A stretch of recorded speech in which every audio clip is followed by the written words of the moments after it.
nggak mau jadi janda, aku malu. Gue telepon pengacara depan Aurel Gia, gue bilang gue mau pisah. Gereja Katolik Ganjuran Yogyakarta didirikan pada tahun 1924 dan menjadi salah satu gereja bersejarah yang ada di Yogyakarta.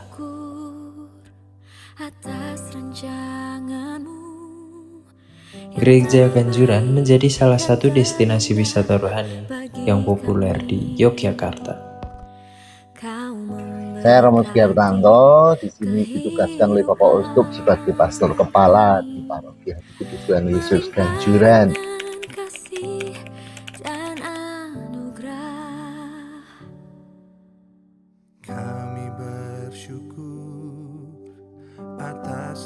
Sakramen pernikahan itu adalah sebuah lembaga kehidupan yang disucikan oleh gereja untuk menjadikan yang namanya perjumpaan antara pria dan wanita yang diciptakan oleh Tuhan ketika mereka bersatu itu disucikan dalam sebuah rumah tangga.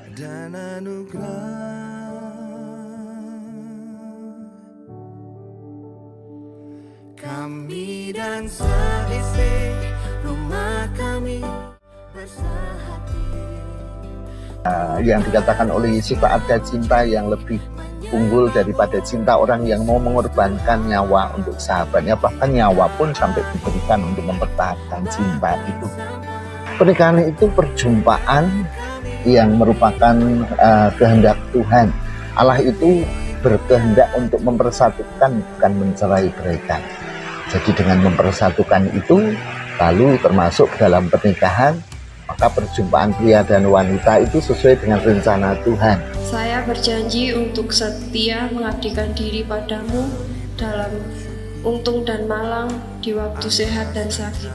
Saya mau mengasihi dan menghormati engkau sepanjang hidup saya. Jadi ketika hidup berkeluarga itu karena harus menempuh banyak hal dan perkara, perlu untuk yang namanya kursus persiapan pernikahan, maka ada dokter, ada bidan yang akan memberitahu segala sesuatu tentang kehidupan keluarga. Tim pendampingnya ada pasutri ya, untuk men-sharingkan bagaimana kehidupan pasutri, suka dukanya, perjalanan salib yang harus dipanggul, dan kemudian juga dari Romo untuk membimbing bagaimana menjadi orang yang rumah tangga secara moralitas Kristiani.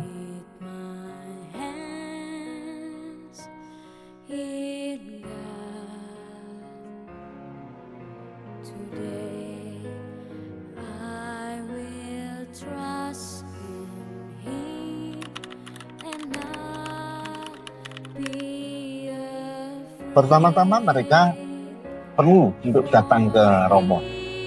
Jadi dengan datang ke Romo, lalu kita bisa memetakan persoalannya itu apa persisnya. Ketika sudah ditemukan persoalan persisnya, lalu kemudian kita bicarakan bersama. Masih memungkinkan nggak untuk dipulihkan? Mengingatkan kembali tentang janji perkawinan.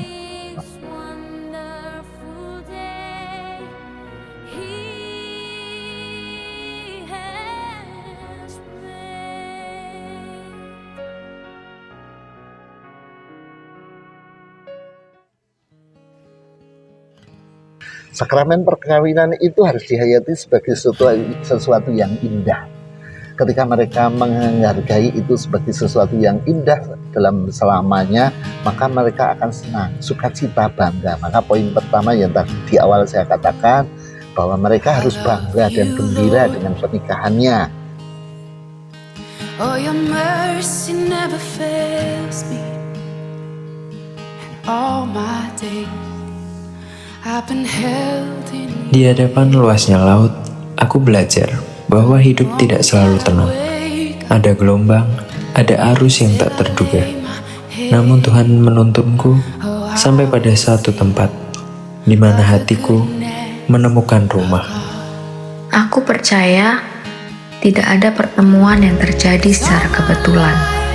Seperti pasir yang dibentuk oleh ombak, aku dibentuk oleh kasih Tuhan untuk mencintai dengan sabar, tulus, dan setia.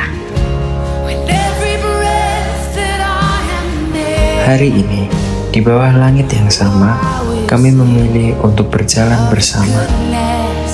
Bukan karena segalanya mudah, tetapi karena Tuhan menjadi pusat perjalanan ini. Dalam suka dan duka, kami berjanji untuk saling menjaga dan tetap tinggal apapun musim yang datang. Cinta yang sejati bukan tentang seberapa kuat dua hati bertahan, melainkan seberapa besar mereka menyerahkan diri pada Tuhan. Sebab ketika kasihnya menjadi dasar, tak ada badai yang mampu memisahkan. Seperti pada Matius 19 ayat 6, demikianlah mereka bukan lagi dua, melainkan satu. Karena itu, apa yang telah dipersatukan Allah tidak boleh diceraikan manusia.